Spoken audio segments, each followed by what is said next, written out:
Tentunya tema ini merupakan tema dari KWI dan PGI yang merumuskan, yang memberikan sesuatu tema yang sangat cocok dengan situasi sekarang. Yaitu kata sekarang tidak ada muncul dalam bacaan tadi.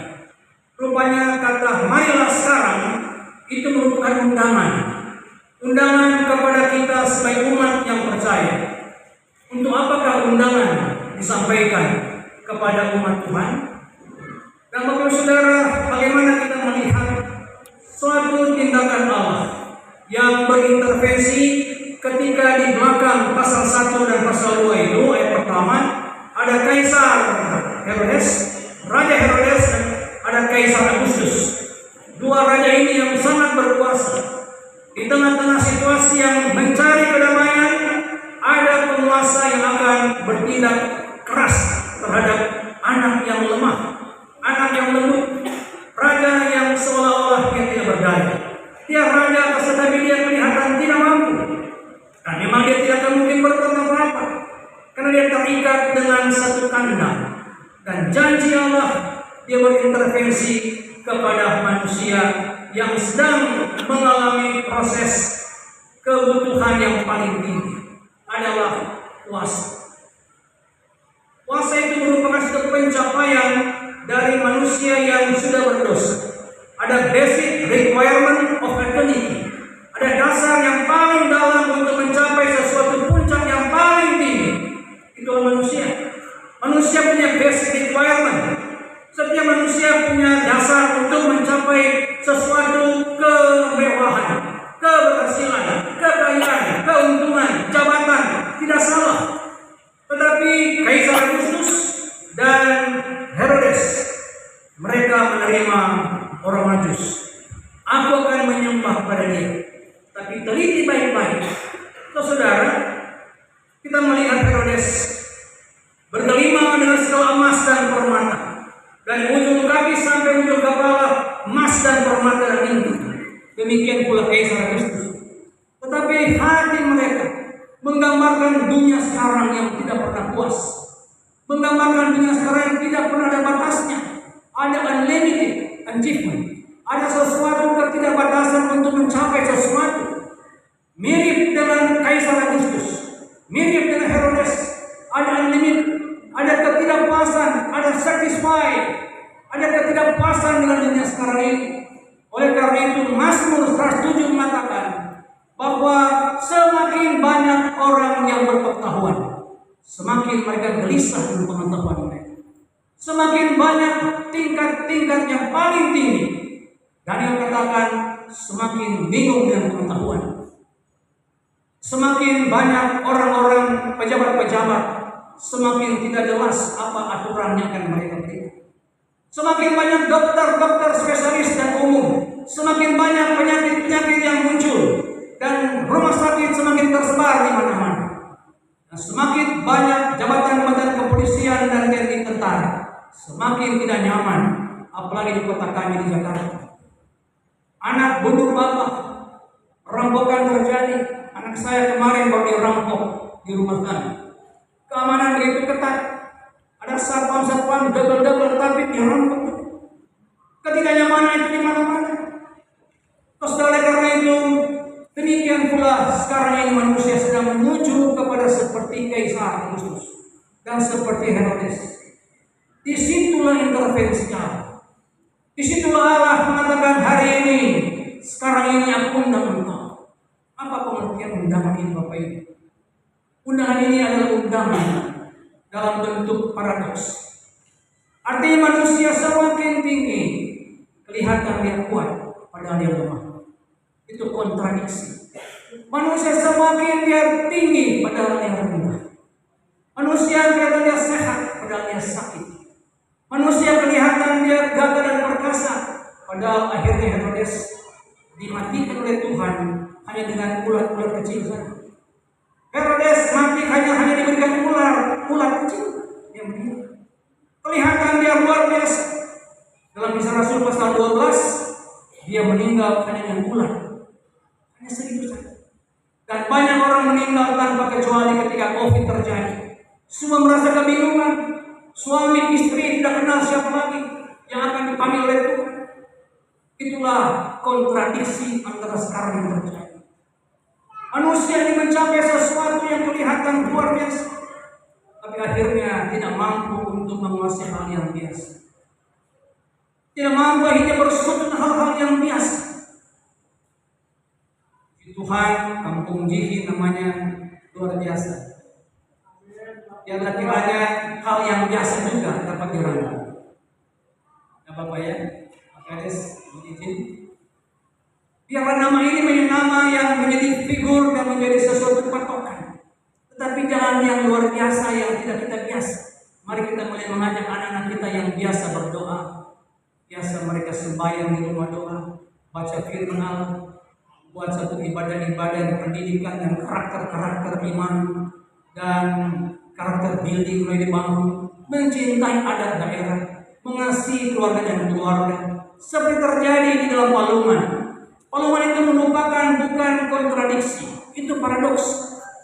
Kelihatan mereka miskin, padahal mereka kaya. Paradoks artinya kelihatan lemah, padahal kuat. Kelihatan tidak mampu, padahal mereka mampu. Kelihatan dia manusia, padahal dia Allah.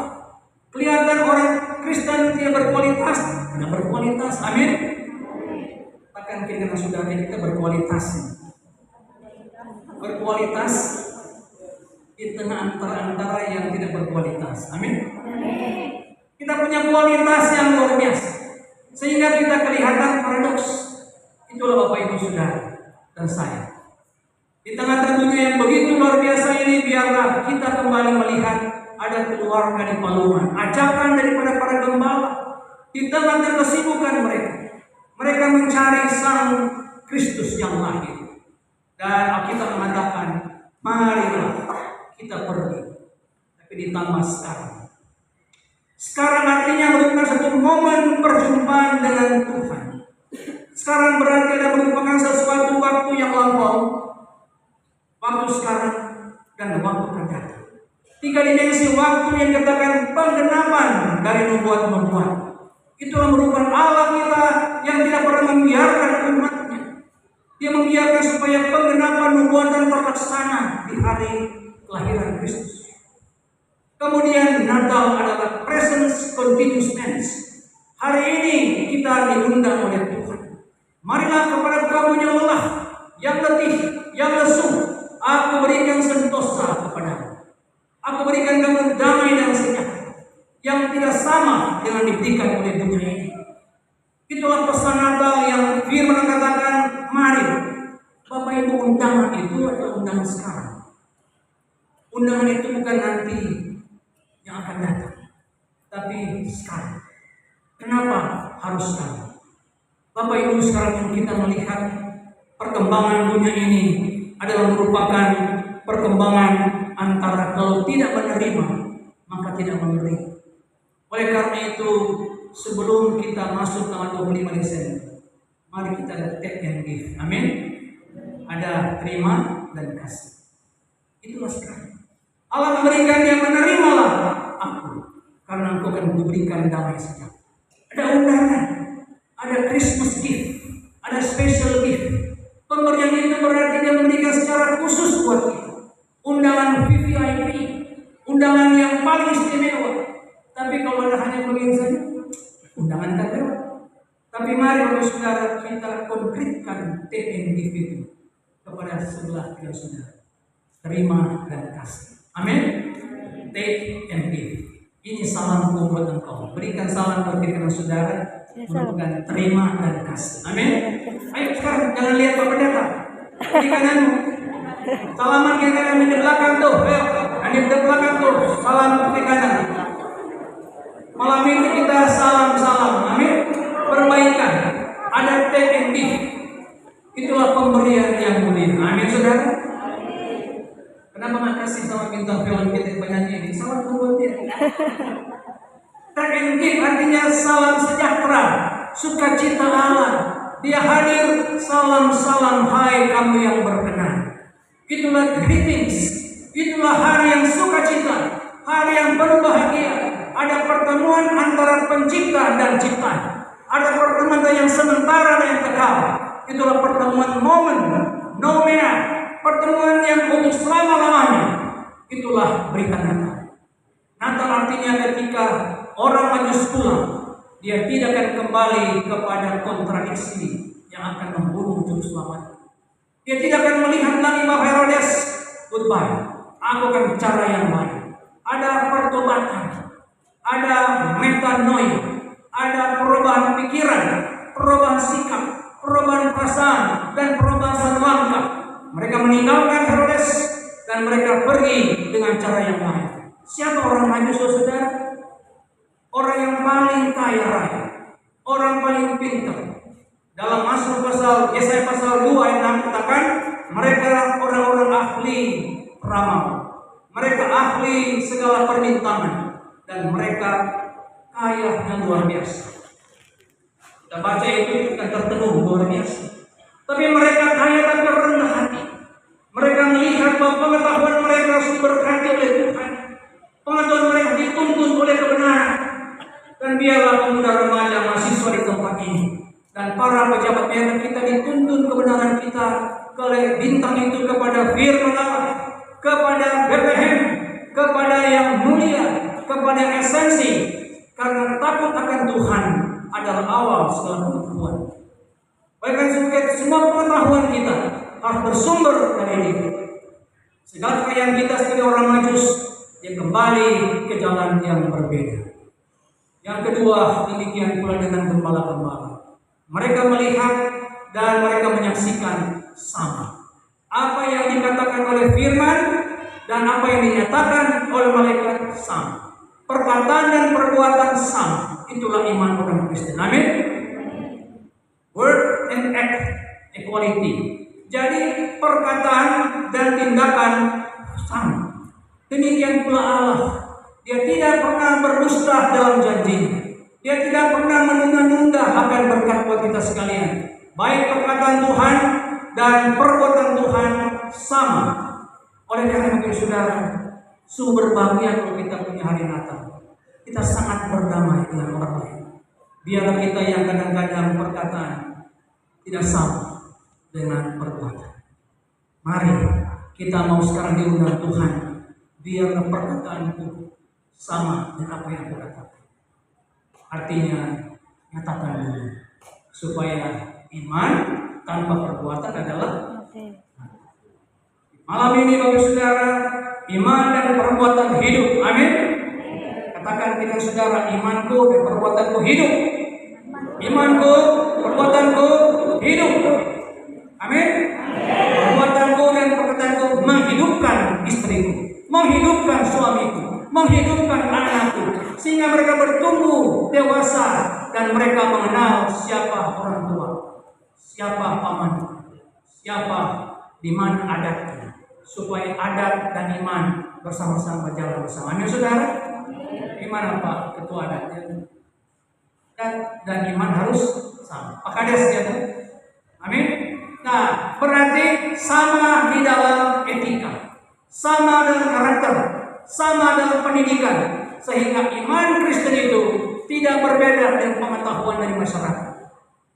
Tidak ada perbedaan dengan apa yang dikatakan dalam Wahyu. Karena perbuatan Allah melalui adat pun ada nilai-nilai, ada karakter-karakternya.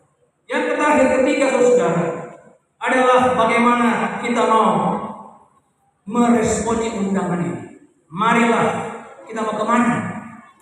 Ke Bethlehem. Ada apa di Bethlehem? Waktu saya ke Israel, saya tidak ke Bethlehem duluan. Saya ke Efratah. Karena saya tahu, saya punya guide bilang, Pak, langsung ke Bethlehem. Nah. Saya mau ke Efratah dulu. Ada apa di Efratah, Pak? Tuh, kamu guide kok nggak tahu? Saya lebih tahu. Efratah itu ada siapa? Boas dan Naomi. Betul? Di situ ada gudang gandum. Gandumnya Boas dan Naomi. Kemudian saya cari tahu.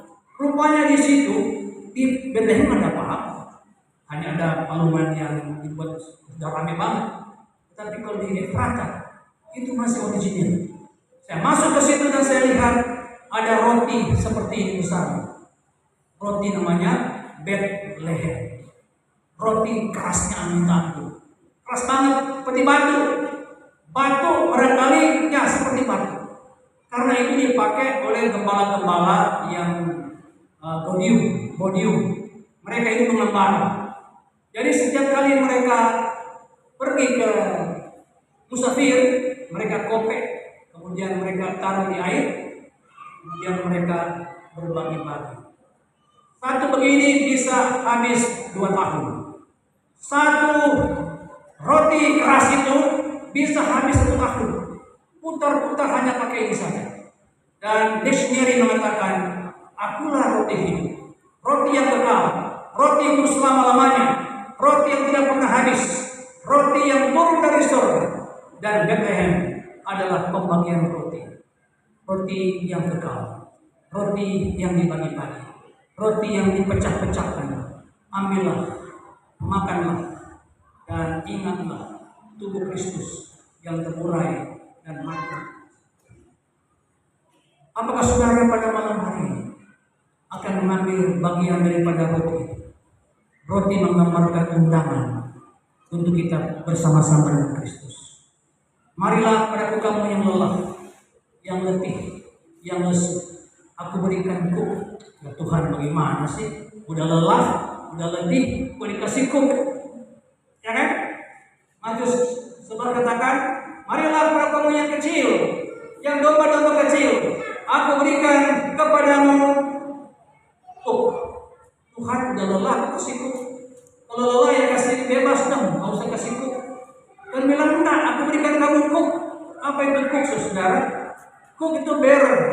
Itu artinya, contohnya seperti dengan ketika Yesus capek naik gunung Pedrosa, kemudian dia jumpa siapa? Siapa yang dilihat dikasih ganti salibnya? Sekolah minggu, ada yang tahu? Siapa? Simon dari Kirene. Simon Kirene ini adalah musafir. Dia dari Kirene, dari Mesir. Kemudian dia naik ke atas, dia lihat Yesus jatuh bangun, kemudian katakan pikul. Ada yang menafsir katakan di sebelah Simon Kirene, di sebelah Yesus.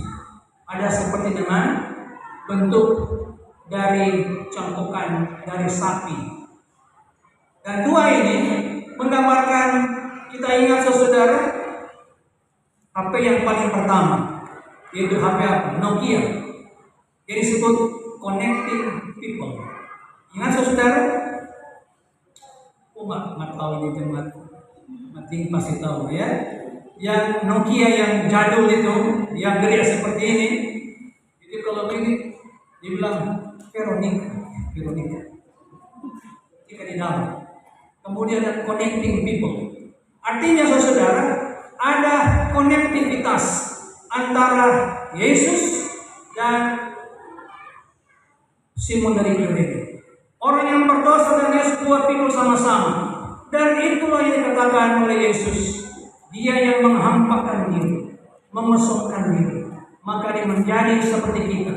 Dan dia mengalami bersama-sama, memproses akan hidup yang kekal, menjadi alatnya Tuhan. Saudara saya akan diproses oleh Tuhan untuk menuju kepada hidup yang diberkati oleh Tuhan. Saudara, no gain,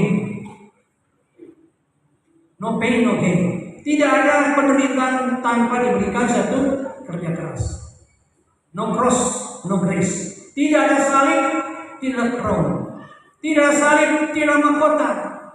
Sesuai oleh karena itu pujian dari kekasih kita tadi. Ada prosesing, ada proses pembentukan. Itulah membuat kadang-kadang rasa sakit.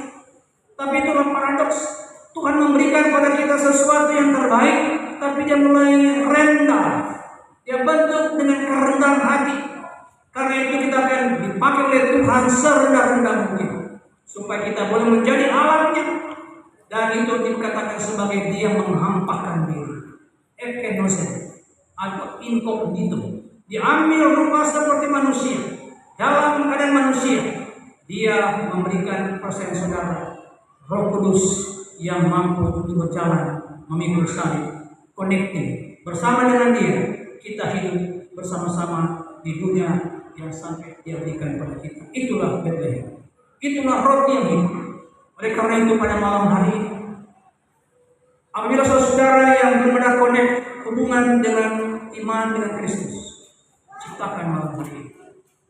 Kita sudah bersalaman tadi, dia Tuhan mengundang lagi saudara. Maukah saudara di dunia yang seperti yang kita lihat ini, medsos yang menakutkan, informasi tidak tahu jelas mana yang benar mana yang salah, dan membuat kita semakin bingung.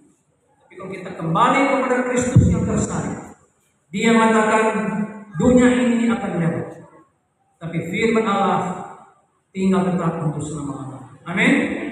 Dunia ini dengan segala kesenangannya akan pass away, but the word of God still the same, now and forevermore. Firman akan tetap tinggal sekarang dan untuk sampai selama-lamanya. Dunia ini boleh lewat, tapi firman tetap dan tidak akan berubah dan tidak akan membiarkan kita ditinggalkan oleh Tuhan. Biarlah pada malam Natal ini kita diundang oleh Tuhan, diajak dan kita berespon seperti kita berespon tadi. Ada yang salaman, saya nggak tahu yang mana duluan ini. Apakah yang lebih tua dulu atau yang muda duluan? Biasanya yang tua duluan ya, karena yang tua sudah banyak diproses oleh Tuhan, sudah banyak dibentuk oleh Tuhan, sehingga ayah-ayahku naiklah, ya kan? Bangkitlah. Seperti Petrus dikatakan, bangkitlah. Ada tangan yang terulur dari atas mengangkat kita sekalian supaya kita kembali menghadapi Immanuel, menghadapi Maranatha. Dia akan datang kedua kali untuk mengangkat kita sekalian dari lembah-lembah air mata, dari ketakutan, dari segala kesimpang siuran, dari iri hati, dari dengki, dari persaingan-persaingan. Tetangga sudah punya itu, tetangga udah punya ini, punya itu, kok kita begini-begini aja. Itu seperti buat suami-suami terancam ya bapak-bapak itu. Tapi kalau dalam Tuhan, bilang sama dia, berdamai dengan Tuhan. Dia memberikan kecukupan buat mama, buat papa. Dia pasti memberikan damai dan sukacita. Dia memberikan ketenangan hidup dan kepastian hidup. Dia tidak akan membiarkan kita pencobaan melampaui pikiran kita.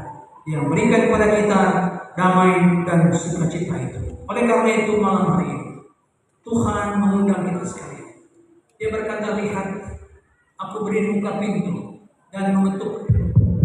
Apabila ada yang membuka hati, memperbaharui panggilan dengan Tuhan, panggilan suami istri, panggilan anak-anak, kita mau kembali seperti dengan orang Majus.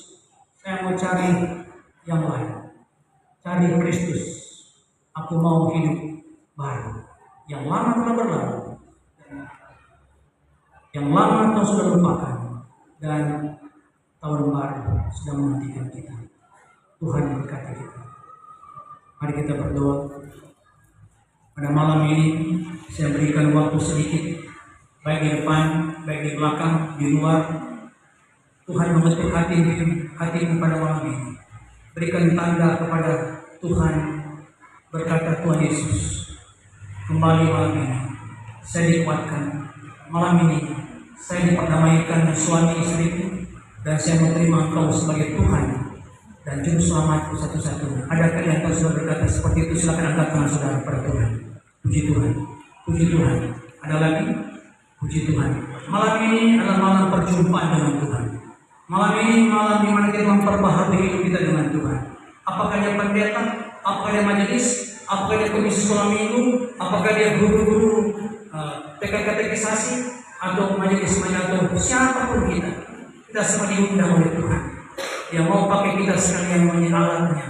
Dia pakai kita untuk jadi berkat. Angkat diri pada saudara, pada Tuhan. Puji Tuhan. Ada lagi yang di belakang ada. Puji Tuhan, puji Tuhan. Mari kita berdoa. Bapa Surgawi, berkati tangan-tangan yang sudah berespon kepada-Mu. Dengan hati mereka terangkat dan tangan mereka berespon kepada-Mu. Ada juga yang antara kami tangan mereka tidak terangkat, tapi hati mereka bersungguh-sungguh telah dipulihkan oleh Tuhan. Hati mereka telah dibalut dengan kain pengungan, kain kesucian, kain yang memproses kita sekalian diberkati. Karena kita kita mau ketemu Yesus di Bethlehem.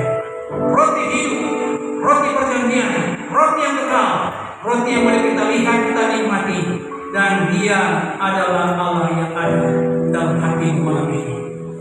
Berkati tangan yang terterangkan Tuhan, biar Kau diam dan tinggal dalam hati mereka. Berikan mereka kegiatan untuk selalu beribadah, selalu mencari Tuhan, selalu bersyukur, selalu berterima kasih, dan menjadi pencipta perdamaian antara orang-orang yang belum dikasihi. Menjangkau mereka yang belum dijangkau, melayani mereka yang belum terlayani, mengasihi dengan anugerah Tuhan. Terima kasih, berkati firman yang disampaikan hamba-Mu. Engkau lanjutkan dengan gemah Natal lewat puji-pujian dan sukacita kami pada malam ini. Haleluya. Dalam nama Yesus kami sudah berdoa, dan semua yang percaya berkata bersama-sama, amin.